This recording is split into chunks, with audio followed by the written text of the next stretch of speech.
Aba, parang ayaw parang ayaw magpatanggal ng kabaong, eh, no? Ay, dapat nakaalala yung puwet, no? Isang lolo, may nakitang isang babae na nasa gilid na lang ng kalsada. Wag na sana tayong So what's up guys, welcome to my channel. Ngayon wala po tayong sementeryo, pero magre-react po tayo sa mga video sa sementeryo na nakuha ko lang po through online.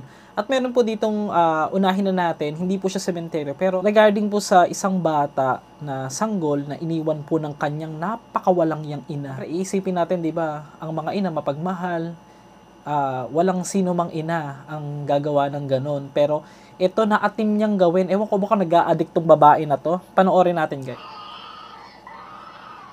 So nakikita nyo dyan, guys. Kasi medyo sensitive eh. Ulitin natin So nakikita nyo umiiyak yung bata. Yan yung bata na iniwan ng kanyang ina. Oo. Inotopsy yan dahil ang sabi, ginutom ito sa loob ng 10 araw, mga master. Grabe, no, antindi. Para lang sa kanyang pang sariling kagustuhan na nagpunta siya ng ibang lugar, nakipagkita yata dun sa lalaki niya, and then iniwan yung bata sa loob ng 10 araw. Syempre, sino ba naman ang matinong isip na gagawin yun? Ayan, no. Ito yung mga or yung mga kuha ng CCTV na naiiwan doon sa bilang magsisilbing ebidensya na pinabayaan talaga niya yung kanyang anak. Makikita na iyak ng iyak yung bata at naghihingi ng tulong. Grabe, ang nakakadurog talaga ng puso, mga master, no? Kasi imagine mo, kahit wag mo na lang anak, kahit pamangkin mo na lang, 'di ba? Tapos ganun ang gawin. Yung sariling ang tita, tito, hindi nga maiiwanan ng ganyan yung ito, sariling ina. Iniwan ko ang aking 16-month-old na anak na babae mag-isa sa bahay at nagbakasyon ako ng 10 araw. Ang pangalan ko ay si Cristal Candelario at ito ang aking nakakagimbal na kwento. Ako ay 31 years old na ina na taga Cleveland, Ohio, USA na nagtatrabaho bilang isang substitute teacher sa isang elementary school simula noong November 2022. Nitong June 6, 2023, 10 araw akong bumiyahe sa Puerto Rico at Detroit.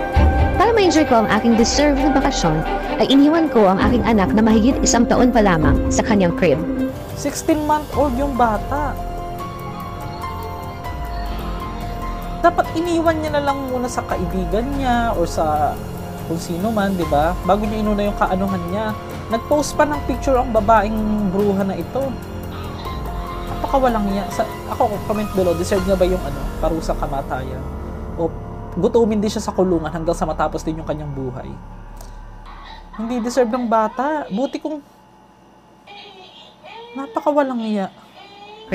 Sa mga panahong ito, wala siyang pagkain, gatas, tubig, o kahit anumang kalinga.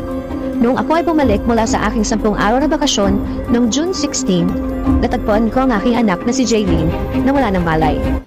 Ayun, tumatayo na yung bata, oh. When she was found, her body was skin and bones and she had been eating her waist. Oh my gosh, grabe, kinain na ng bata yung sarili niyang dumi para lang makasurvive. Dali-dali akong tumawag ng ambulansya pero nang dumating sila, ay kinumpirma agad nila na patay na ang aking anak. Nadatna ng mga rumisponde sa kanya ang hindi ko nais-nais yung lagay na nakahiga sa kanyang playpen na punong-puno at babad sa kanyang magkahalong ihi at dumi. Oh, nagtatawag ng mami. Oh, di ba? The autopsy report showed that her lungs were injured from her crying for hours. Ibig sabihin, iyak ng iyak yung bata, oras ang tinatagal ng kanyang iyak, di ba?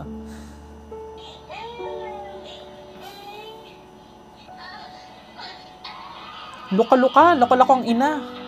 Imbis na iniwan na lang sa kahit kaninong tao, kaibigan, wag iiwanan sa hindi mapapagkatiwalaan yung inyong mga anak. Magiging lesson learned din sa atin to na dapat yung pagiging ina, malaking responsibilidad po yan. Hindi yung basta bubuka ka lang, magpapajek-jek ka. hindi po ganun din yun. At yung mga lalaki din naman na gagawa noon para anakin sila, kaya lang, bakit hindi nadamay sa kaso yung lalaki? Doon ako nagtataka. Pananagutan din dapat ng tatay. Maliban na lang kung hiwalay na sila or iniwan sa kanya. Pero may pananagutan din. Dapat makulong din yung tatay nito. Napakawalang iya. Grabe. Matapos kong maamin sa mga pulis na ako ay nagbakasyon at iniwan ang aking anak ng 10 araw ng mag-isa, ay agad akong inaresto at nasistensyahan ng murder, grievous bodily harm, and child endangerment. Ayon sa kanyang autopsy, ay wala daw silang nakitang trauma at ibang dahilan sa pagkamatay nito maliban sa starvation at severe dehydration dulot ng kapabayaan. Sa ngayon, ako ay nakadetain sa Cuyahoga County Jail at kailangan magpiyansa ng $1 million. Agad din akong sinisante ng aking employer nung ako ay naaresto. Nag-plead na ako ng guilty at maaaring masistensyahan ng life term imprisonment sa darating na March 18, 2024. Kabaong din. Vlog to ni Abel Vlogs. Yan. Shoutout pala kay Abel Vlogs. Yan. Na nakasama din natin before sa Cebu. Abangan nyo po yung mga collaboration namin. Ay. Lalaki daw. Wait lang. Pause ko lang. Ano pala, no? Yung ulo pala dun sa may pinakaunahan. Hindi pala dito sa pinaka... Kasi minsan may nakikita akong pag... Alam mo yung mga butas na nature na naabutan ko. Minsan yung ulo nandito sa may harap eh. Bakit ito iba?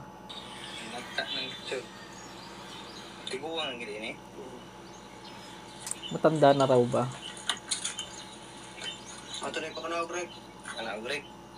Yan, supportahan nyo po si Abel Vlogs. Kung mahilig kayo sa mga ganyan unboxing ng mga...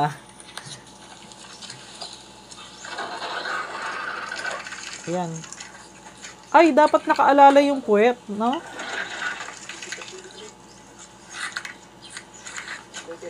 Kasi pag nalaglag yung mga buto, marupok na yan eh. OMG. Hindi ko pa rin naiwasang kinikilabutan, guys. Kasi kahit sanay na ako sa ganyan. Ina-upload ito ni Abel Vlog sa kanyang Facebook page. Isang lolo. Okay. Nahihiwalay pala yung panga. Kita naman tayo, ganito mangyari sa atin. Hindi lahat. Wag naman. Parang mas gusto ko na tuloy cremation. Comment below, gusto niyo ba cremation o hindi?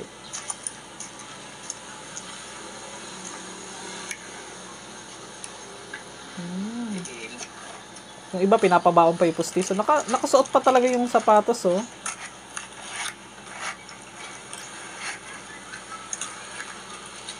Wala silang gloves.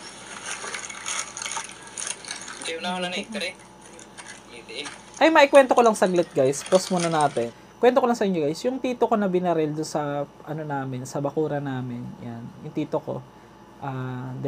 After 5 years, namatay naman niya. Wala pa tama, 5 years, mahigit. Namatay naman yung lola ko. Ngayon, ililipat na siya. Ngayon, yung binuksan daw yung yung kabaong ng tito ko. Tsaka yung kasi wala ako that time eh. May nakita daw bulitas doon sa pinaka basta nakita daw yung bulitas. Hindi kasi naagnas yung bulitas kasi bakal yun eh. Nakita daw doon sa pinakagitnang bahagi ng katawan, mga master. Share ko lang, natatawa lang ako. Kanang i-apili na? Hanggang libingan pala na isama niya yung kanyang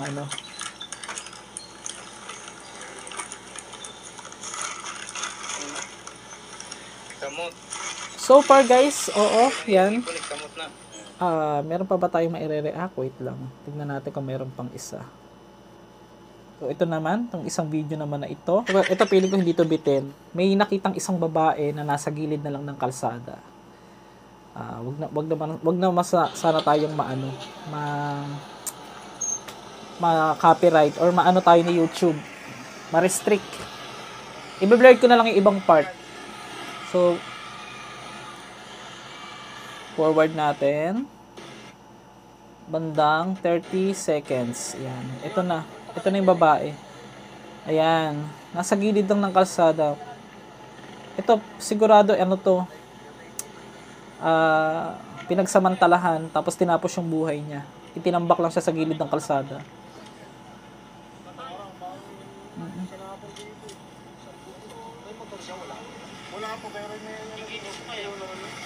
Sino kaya nakakita? No? Baka yung mga nagdadaan lang. Kasi gilid lang talaga ng kalsada. Ay, oo, confirm. Nakaangat yung kanyang damit, guys. I-blur ko na lang ng konti kasi baka ma-restrict tayo.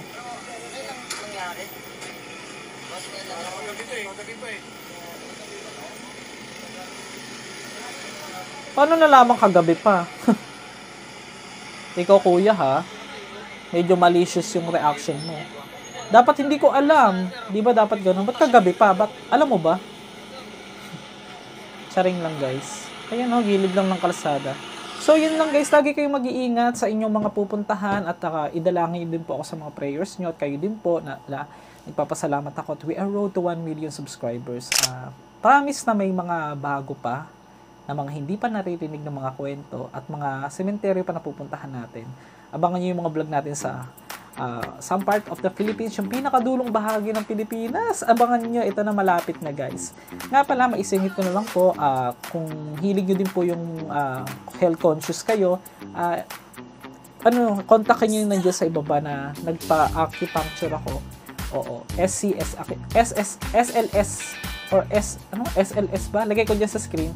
Acupuncture dito po sa Davao City. Abangan nyo po dahil i-upload ko yun sa ating main sa second channel at kung di ka pa nakasubscribe doon ay pumunta ka na at may mga vlog ako doon na nakakatuwa, wala pong mga kababalagan. So keep the aura clean and fresh at kahit may mga mabibigat na lugar tayong pinupuntahan ay alisin natin mga negativity sa ating buhay at pag alam mo ng negative na, tama na, enough na. At yun, maraming salamat at ingat palagi and see you again for the next vlogs.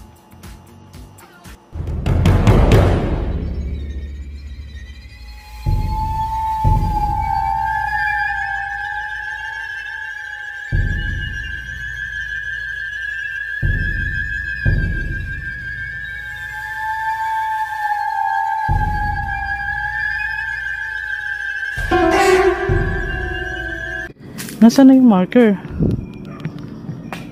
Ayun, may nambabato pinakamalayo. Hey guys. Kakaiba yung tinig na yun. Grabe, nakikilaw. Tataasan yung balahibo ko. Ito po yung isa sa mga naki-MJS natin. Di ka na, kumbaga parang sa isang lugar, hindi ka na mapakali or what. Di ka na, kumbaga parang sa isang lugar, hindi ka na mapakali. Pinatay na kandila guys. Nadyata ako guys. Oh my gosh.